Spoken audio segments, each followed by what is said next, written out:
Je m'appelle Alban Ferrieux, je suis psychologue du travail de formation et conseiller d'orientation à l'international depuis 15 ans maintenant. J'ai travaillé 5 ans à Toronto dans un lycée français, j'ai travaillé dans une école américaine à Londres pendant 4 ans et dans une école anglaise à Singapour pendant 3 ans. Et depuis 2 ans, je suis indépendant et je travaille notamment avec des écoles et notamment avec le lycée IPSUP où j'aide les élèves qui ont des projets vers l'international, que ce soit vers l'Amérique du Nord, Canada, États-Unis ou intégrer des universités au Royaume-Uni, partout en Europe, dans le monde anglophone et même au-delà parfois, jusqu'à l'Asie et l'Océanie. Alors mes 3 conseils pour partir à l'étranger après le bac, ce serait démarrer tôt, vraiment.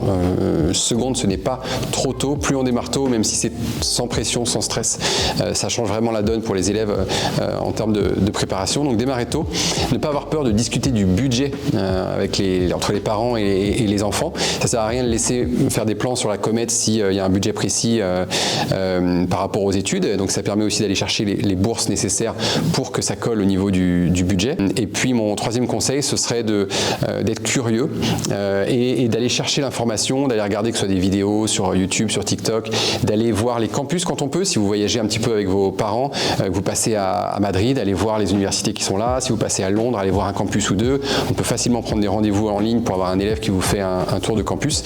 Et ça va vraiment permettre de rendre les choses plus réelles, plus concrètes, et puis ça va aider les élèves à choisir, à se projeter, et ça aide énormément quand on fait ces démarches par la suite. Alors avec les élèves, on commence à travailler dès la classe de seconde. C'est important de commencer tôt et que les élèves se rendent compte un petit peu des enjeux, déjà des enjeux au niveau de l'année scolaire, de l'importance de certains bulletins qui vont compter dès la classe de seconde pour certains systèmes universitaires.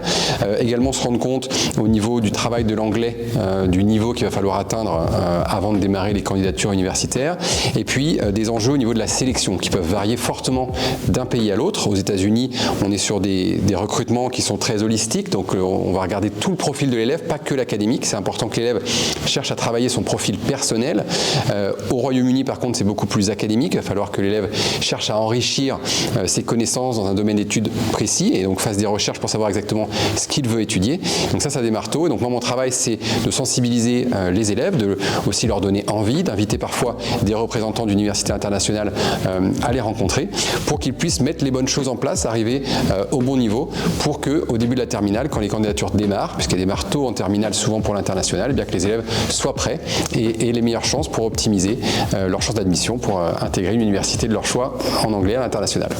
Alors oui, je ne suis pas en présence tous les jours à IPSUP, mais je viens tous les mois sur site et je prends également des rendez-vous en visio. Et donc le fait qu'il y ait des petits effectifs dans le lycée IPSUP, ça me permet effectivement de suivre les élèves individuellement et de les voir régulièrement, tous les mois ou une fois tous les 2 mois selon le niveau où ils sont.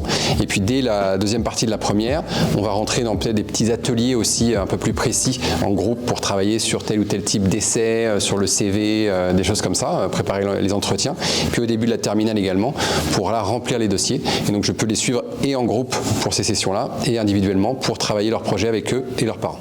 Alors, une idée reçue qu'ont beaucoup de gens, c'est que faire des études à l'international, c'est forcément soit extrêmement cher, soit pour des élèves qui ont des niveaux extrêmement élevés, forcément en tête de classe.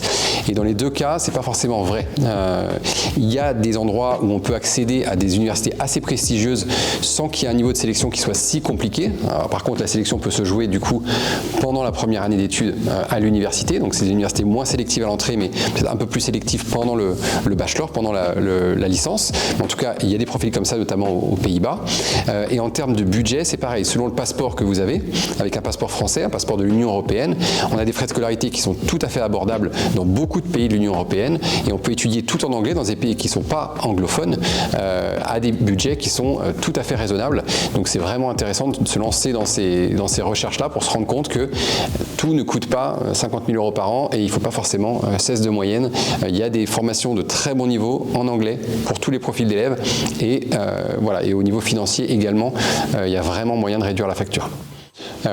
Au lycée IPSUP, je pense que la chance qu'ont les élèves, c'est vraiment d'avoir des petits effectifs, de bien connaître leurs enseignants et d'avoir du coup accès à des personnes comme moi et à leurs enseignants de manière facilitée, ce qui facilite beaucoup les choses lorsqu'on se lance dans des dossiers de candidature pour les universités à l'international. Obtenir une lettre de recommandation qui soit bien personnalisée, c'est mieux quand l'enseignant vous connaît bien, connaît votre projet, avoir des conseils un peu précis, avoir ces discussions après les cours assez riches, ça va être des choses qui vont vous aider aussi lorsque vous allez dans des entretiens, par exemple avec les universités. Donc tout ça, et puis le fait que l'IPSUP pousse beaucoup aussi sur l'anglais, avec des événements pas seulement d'anglais théorique, mais vraiment où les élèves sont en immersion dans des événements culturels en anglais pour pratiquer la langue, pour voir l'anglais en action. Et bien tout ça, c'est des choses qui vont énormément aider les élèves à se projeter sur des études en anglais à l'international et se rendre compte, bah oui, c'est possible aussi pour moi de partir tout de suite après le bac pour un bachelor complet. En tout cas, rappelez-vous que c'est possible pour tout le monde. Donc j'espère que ces petits conseils vont vous aider. Si vous êtes proactif, vous pouvez y arriver aussi et partir étudier à l'international.